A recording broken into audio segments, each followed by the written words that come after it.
पेश है हिंदी जबान में अपडेट।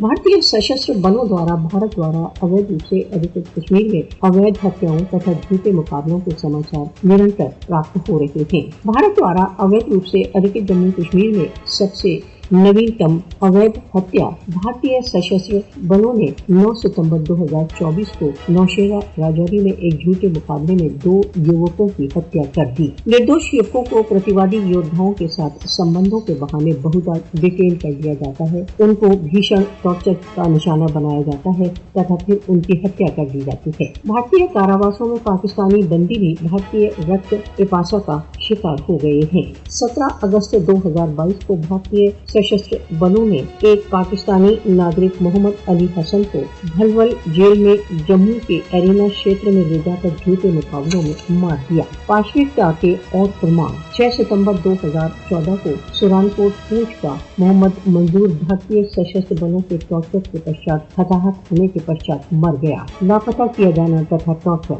मोहम्मद मंजूर को 10-11 अगस्त की मध्य रात्रि अगवा किया गया तथा उसके साथ भीषण टॉर्चर किया गया। परिवार के विरुद्ध धमकियां। भारतीय सशस्त्र बलों द्वारा मोहम्मद मंजूर के परिवार को उनके प्यारों को नजरबंदी में टॉर्चर का समाचार देने पर भयंकर परिणामों की धमकी दी गई। सन 1989 से भारत द्वारा अवैध रूप से अधिकृत जम्मू कश्मीर में 96,347 कश्मीरियों की हत्या की जा चुकी है, जिनमें 7,347 झूठे मुकाबलों तथा नजरबंदी में मारे गए। भारतीय सशस्त्र बल युवकों की धन के लालच में झूठे मुकाबलों में हत्या कर रहे हैं। मोदी शासन ने अपनी पाशविक सेना को भारत द्वारा अवैध रूप से अधिकृत जम्मू कश्मीर में रक्तपात की खुली छुट्टी दी हुई है। भारत द्वारा अवैध रूप से अधिकृत जम्मू कश्मीर में भारतीय सशस्त्र बल armed forces special power act जैसे कानूनों के अंतर्गत अवैध हत्याओं में व्यस्त है। मोदी शासन युवकों की झूठे मुकाबलों में हत्या कर कश्मीरी जनता को दबाना चाहता है। भारत द्वारा अवैध रूप से अधिकृत जम्मू कश्मीर में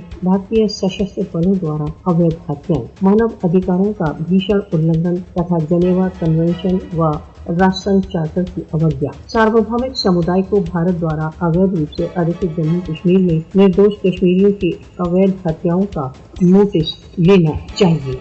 भारत द्वारा अवैध रूप से अधिकृत जम्मू कश्मीर में मोदी शासन को भीषण व व्यवस्थित मानव अधिकार उल्लंघनों के लिए उत्तरदायी ठहराया जाना चाहिए। राष्ट्रसंघ मानव अधिकार परिषद को भारत द्वारा अवैध रूप से अधिकृत जम्मू कश्मीर में अवैध हत्याओं की पड़ताल के लिए एक पड़ताली आयोग की नियुक्ति हेतु एक प्रस्ताव पारित करना चाहिए।